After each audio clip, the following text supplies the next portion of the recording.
গল্পের নাম সৎ মানুষের সম্মান। একবার এক ছোট গ্রামে বাস করত এক গরিব কিন্তু সৎ মানুষ, তার নাম ছিল হারুন। সে প্রতিদিন সকালে বাজারে যেত আর ফল বিক্রি করত। তার কাছে আসা ক্রেতারা জানত হারুন কখনো ঠকায় না। একদিন গ্রামে এক ধনী ব্যবসায়ী এল। সে হারুনের সততার কথা শুনে পরীক্ষা নিতে চাইল।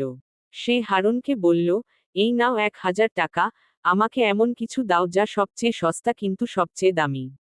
হারুন হেসে বলল, আপনার জন্য আমি কাল নিয়ে আসব। পরদিন হারুন একটা ছোট প্যাকেট এনে দিল। ব্যবসায়ী খুলে দেখল, প্যাকেটে বচন লেখা। সে অবাক হয়ে জিজ্ঞাসা করল, এটা কি? হারুন বলল, এই হলো আপনার চাওয়া বচন বা কথা। এটা সবচেয়ে সস্তা, কারণ একে বলায় কোনো খরচ নেই। আবার সবচেয়ে দামি, কারণ একটুখানি ভুল কথা মানুষের জীবন বদলে দিতে পারে। ব্যবসায়ী মুগ্ধ হল এবং হারুনকে গ্রামের সামনে সম্মাননা দিল।